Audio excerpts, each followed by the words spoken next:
Hello students, welcome to the channel. आज हम इस वीडियो के थ्रू डिस्कस करने जा रहे हैं सॉल्यूशंस चैप्टर का important MCQs part 3।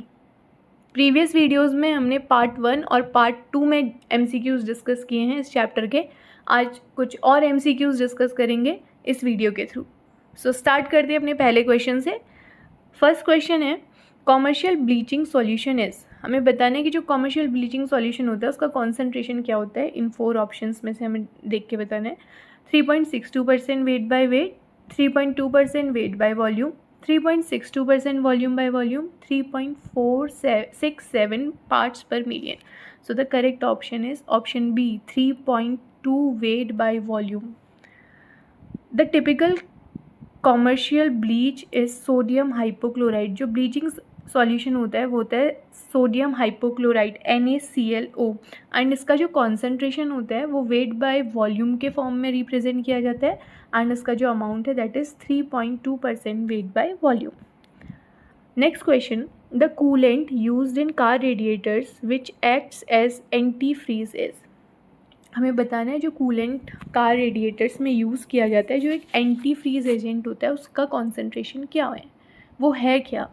Options are 35% ethylene glycol in water, 35% ethanol in water, 35% glycol in water and 35% methanol in water.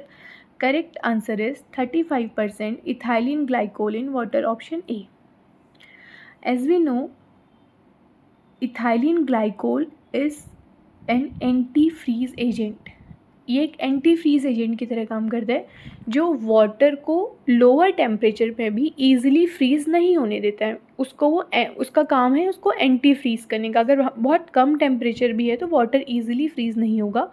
अगर उसको हमने ethylene glycol 35% volume by volume concentration के साथ वाटर में मिक्स है तो वो ईजिली वाटर को फ्रीज नहीं होने देता है even at cold conditions. So ethylene glycol lowers the freezing point of water. This prevents freezing in cold climates. Right? Next question. Arrange the following in increasing order of solubility in N-octane. हमें ये कुछ compounds दिए गए हैं, इन्हें हमें N-octane के साथ सॉल्युबिलिटी के फॉर्म में मिक्स करना है। हमें पता है N-octane एक नॉन पोलर कंपाउंड है और जो सॉल्युबिलिटी होती है उसमें लाइक डिजॉल्व्स लाइक का फिनोमेना फॉलो होता है। मीन्स जो सब्सटेंस पोलर होगा वो पोलर में डिजॉल्व होगा, जो नॉन पोलर होगा वो नॉन पोलर में डिजॉल्व होगा। तो हमें इन 4 ऑप्शंस में पहले ये सेग्रीगेट करना है कि कौन सा पोलर है कौन नॉन पोलर है। तो out of these 4, as we know, KCl is a ionic compound. KCl is an ionic compound, वो एक आयनिक कंपाउंड है तो ये तो पोलर है कहीं ना कहीं नेचर में, तो ये तो N-octane में इजीली सॉल्युबल नहीं होगा। तो हमें एक ऐसा ऑप्शन सर्च करें जिसमें KCl लीस्ट सॉल्युबल है। तो out of A, C and D all have KCl with least solubility option, right. Cyclohexane एक तरीके का नॉन पोलर कंपाउंड है। येस, अगर ये नॉन पोलर है तो ये हाईली सॉल्युबल होगा N-octane में। तो हम देखेंगे जहाँ पे भी ऑप्शन बी, जहाँ पे भी ऑप्शन सेकंड वाला हमें हाईली सॉल्युबल दिखाई दे रहा है वो ऑप्शन हमारा करेक्ट होगा। तो हमें 2 ऑप्शन ऐसे दिखाई दे रहे हैं C और D जिसमें सेकंड की प्रेफरेंस है, तो ये हमें इनमें से हमें सेलेक्ट करना है। हमें पता है KCl लीस्ट होगा, साइक्लोहेक्सेन मोस्ट होगा, और CH3OH एंड CH3CN में अगर सेलेक्ट करा जाए तो CH3OH में कहीं ना कहीं पोलैरिटी है, OH बॉन्ड की वजह से पोलैरिटी होगी। तो CH3CN वाला ज़्यादा N-octane में सॉल्युबल होगा then CH3OH। So the correct option will be option C. Yes, option C is the correct option. And here is the explanation. Because solubility follows like dissolves like concept, so N-octane is non-polar, KCl is ionic, तो least soluble होगा, and cyclohexane is non-polar, तो most soluble होगा, right? Next question. A liquid A has boiling point 78 degrees Celsius, B has 100 degrees Celsius, C has 54 degrees Celsius, D has 150 degree Celsius. Which of them has higher vapour pressure at 40 degree Celsius. हमें कुछ A, B, C तीनों containers, तीनों liquids के boiling point given है और हमें बताना है कि 40 डिग्री सेल्सियस पे किसका वेपर प्रेशर सबसे ज़्यादा होगा। तो correct answer is option C। जो C वाला कंटेनर है उसका वेपर प्रेशर 40 डिग्री सेल्सियस पे सबसे ज़्यादा होगा। Now what is the reason? Reason is because lower boiling point means higher vapour pressure. अगर हम बात करें लोअर बॉइलिंग पॉइंट की, तो मीन्स अगर कंपाउंड सी है, इसमें बोला जा रहा है कि इसका जो बॉइलिंग पॉइंट है वो 54 डिग्री सेल्सियस है। तो अगर इस कंपाउंड को बॉईल करना शुरू किया गया, कंपाउंड लिक्विड ए को बॉईल करना स्टार्ट करते हैं, तो 40 डिग्री सेल्सियस टेम्परेचर होते होते इसकी वेपर्स फॉर्म होना शुरू हो जाएंगी, क्योंकि इसका boiling point temperature 54 degree Celsius है। तो जितनी ज़्यादा वेपर्स फॉर्म होंगी उतना उसका वेपर प्रेशर होगा। तो लोअर बॉइलिंग पॉइंट वाले सब्सटेंस का हायर वेपर प्रेशर होगा। This is the concept. Raoult's law is a special case of Henry's law because these do not differ. These differ only in mole fraction, these differ only in proportionality constant, these differ in total pressure. Correct answer is option C. Both laws relate partial pressure of mole fraction. The difference lies in their proportionality constant only.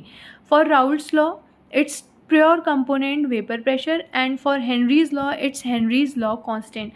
As we know, Raoult's law, partial pressure of the volatile component is directly proportional to the mole fraction of the solution. Similarly, for Henry's law, the partial pressure of the component is directly proportional to the solubility of the gas. So they only differ in they only differ in the proportionality constant. In case of Henry's law, the proportionality constant is Kh, Henry's constant, and in case of Raoult's law, that proportionality constant is pure vapor pressure of pure component P naught A or P naught, right? Next question. Elevation in boiling points of dilute solution is directly proportional to. Elevation in boiling point is a colligative property, so it is directly proportional to the molality of the substance. Here is the explanation. Next question. Blood cells collapse when placed in water containing less than 0.9% mass by volume salt solution due to loss of water by osmosis. Now let's see the explanation.